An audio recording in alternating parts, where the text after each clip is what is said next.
ओम शांति। आज प्यारे बाबा के महावाक्य हैं साकार।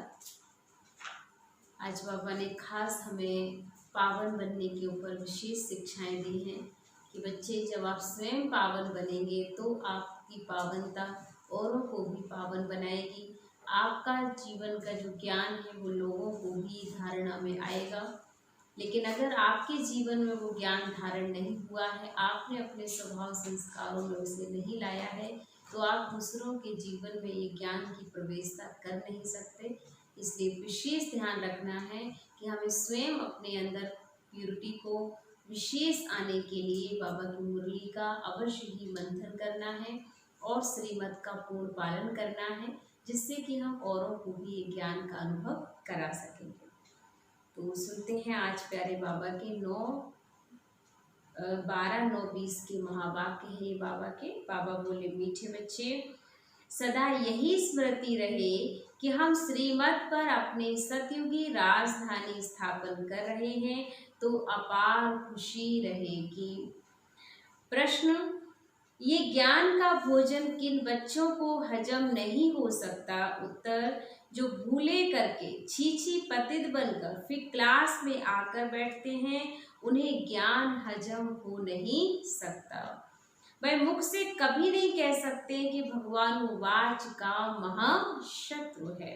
उनका दिल अंदर ही अंदर खाता रहेगा। वह आसुरी संप्रदाय के बन जाते हैं।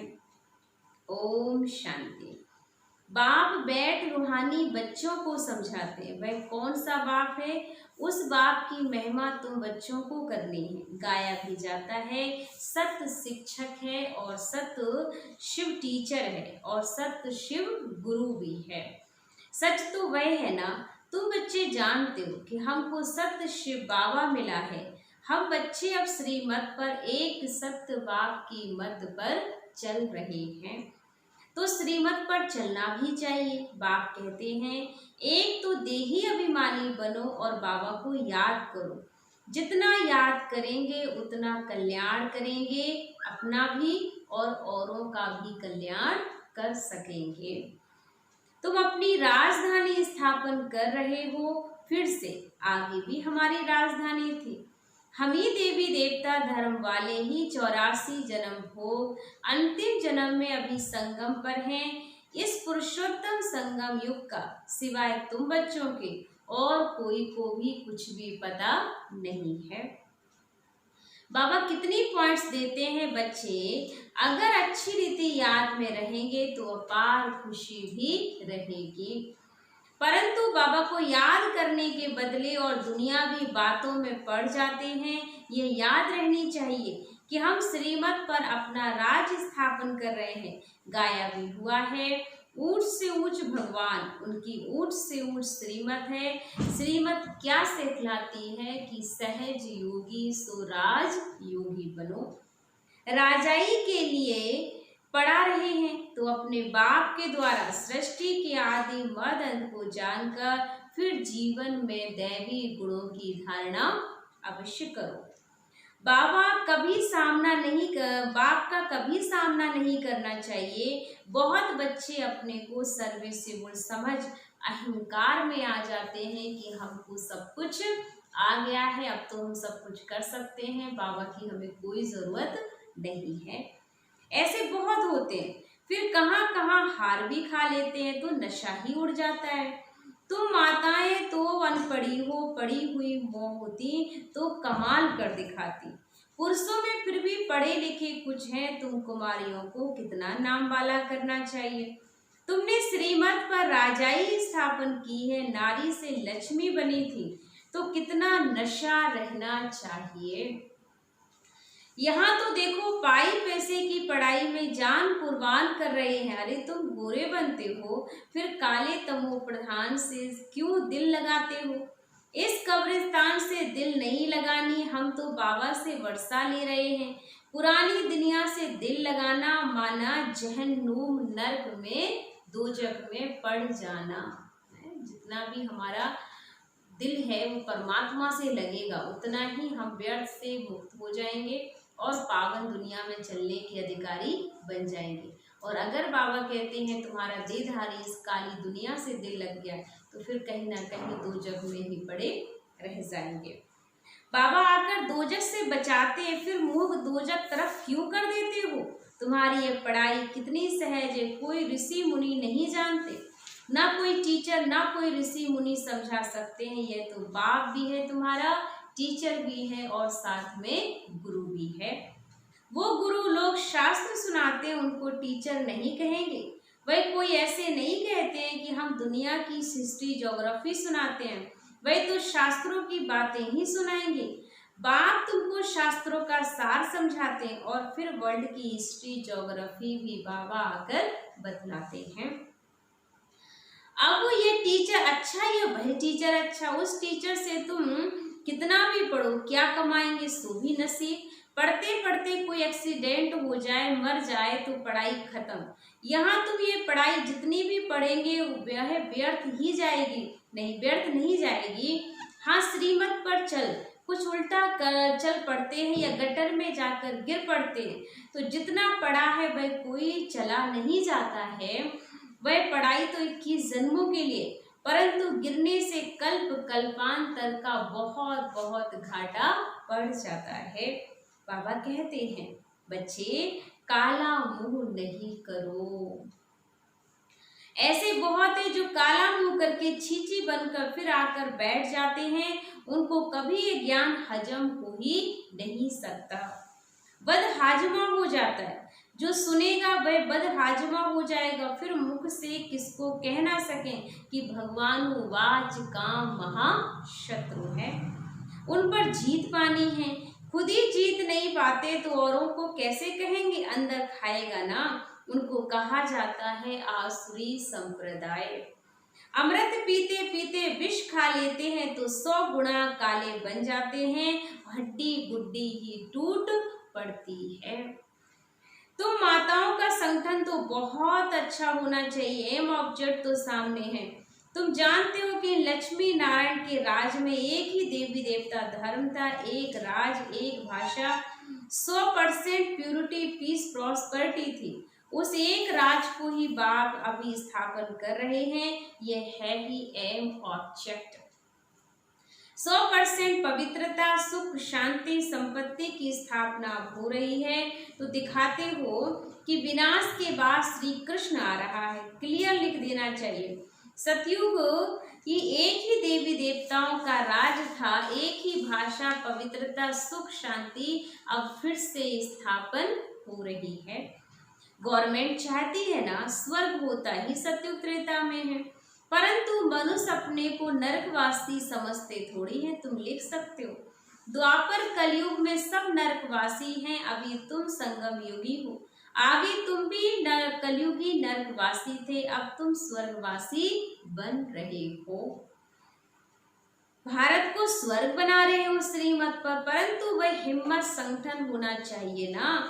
चक्कर में जाते हैं तो वह चित्र लक्ष्मी नारायण का ले जाना पड़े, अच्छा है ना।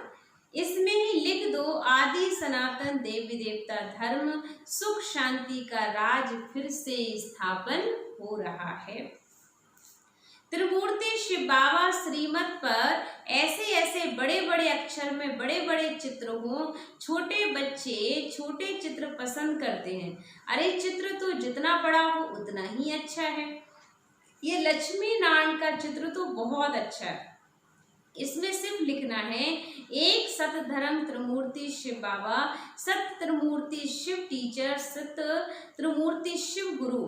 त्रिमूर्ति अक्षर नहीं लिखेंगे तो समझेंगे परमात्मा तो निराकार है, वह टीचर कैसे हो सकता है, ज्ञान तो नहीं है ना। लक्ष्मी नारायण का चित्र टीन की सीट पर बनाकर हर एक जगह पर रखना है। ये स्थापना हो रही है, बाप आए हैं ब्रह्मा द्वारा एक धर्म की स्थापना और बाकी सबका विनाश करा देते हैं।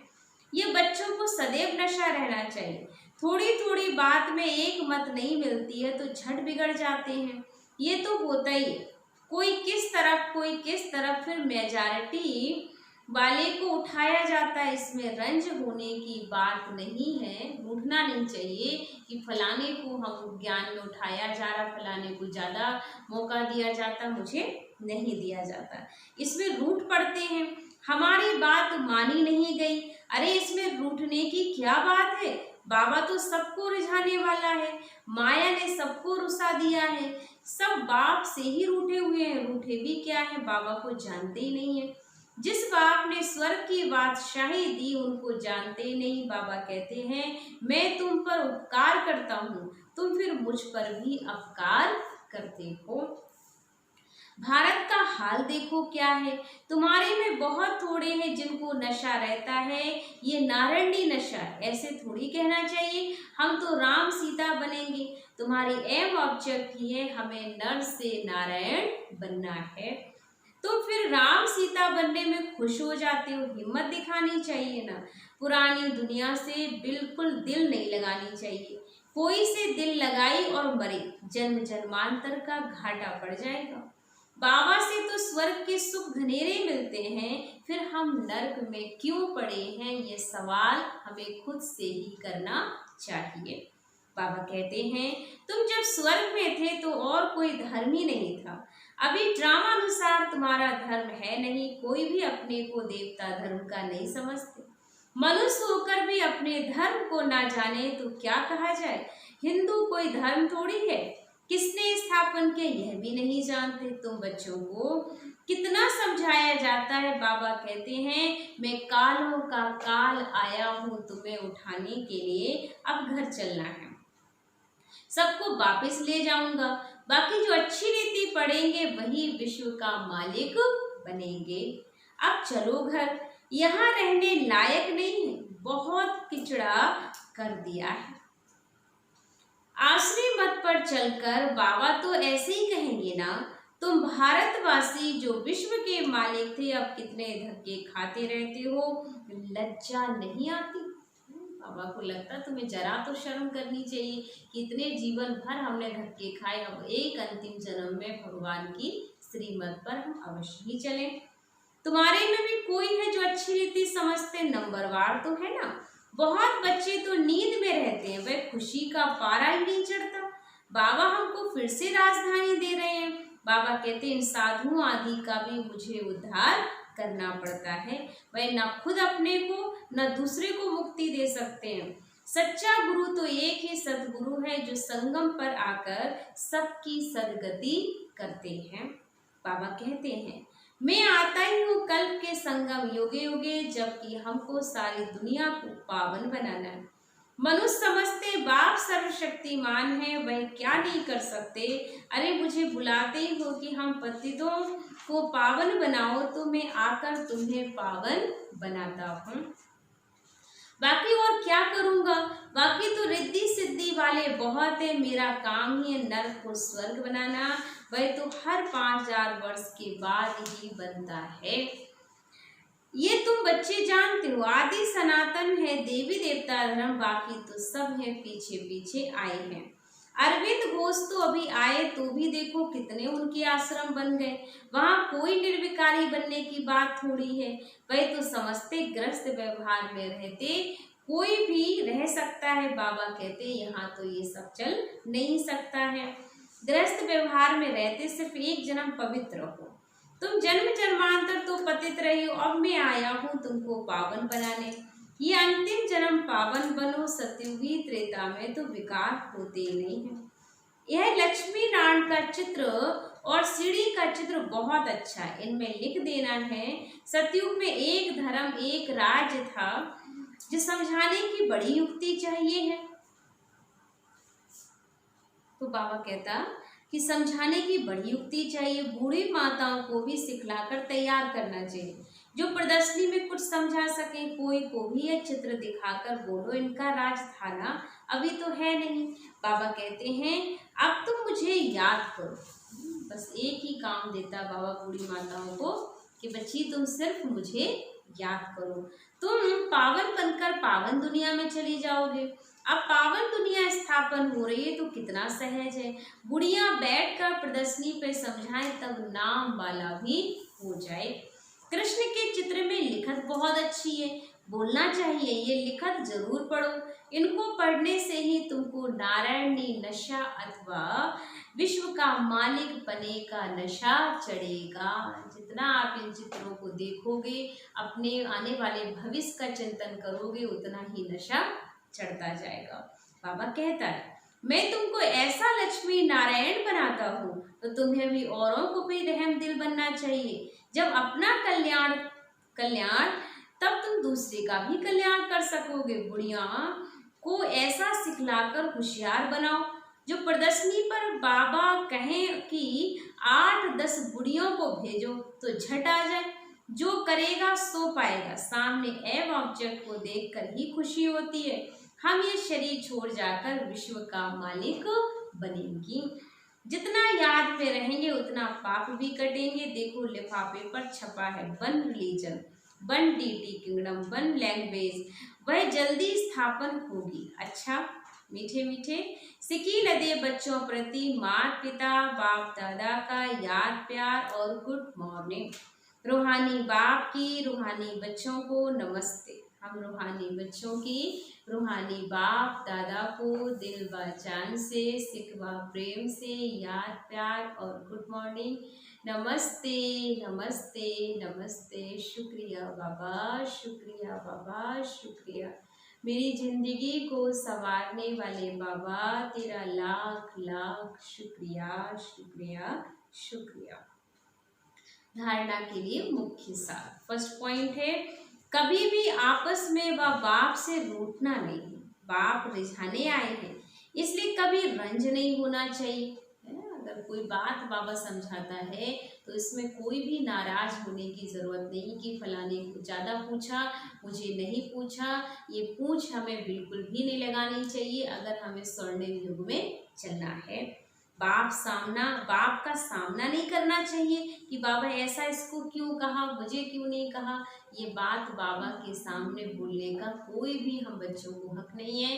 बाबा हमें जो दे रहा है, जितना हम करते हैं, हमें उसका फल अवश्य ही उतना प्राप्त होता है। इसमें कोई भी रंज होने की आवश्यकता नहीं है। सेकंड पॉइंट, पुरानी दुनिया से, पुरानी देह से दिल नहीं लगानी है। सत्य बाप, सत्य टीचर, सत्य गुरु के साथ सच्चा रहना है। सदा एक की श्रीमत पर चल और देही अभिमानी बनना है।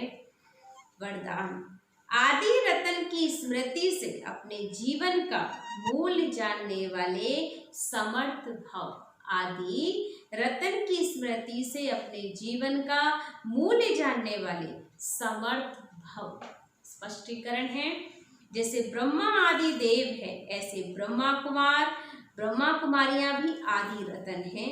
आदि देव के बच्चे मास्टर आदि देव हैं और आदि रतन समझने से ही अपने जीवन के मूल्य को जान सकेंगे, क्योंकि आदि रतन अर्थात प्रभु के रतन, ईश्वरीय रतन तो कितनी वैल्यू हो गई है। इसलिए सदा अपने को आदि देव के बच्चे, मास्टर आदि देव, आदि रतन समझकर हर कार्य करो तो समर्थ भाव का वरदान मिल जाएगा। कुछ भी व्यर्थ जा नहीं सकता है। अगर बाबा को याद करते रहेंगे तो सब कुछ हमारा समर्थ में सफल हो जाएगा।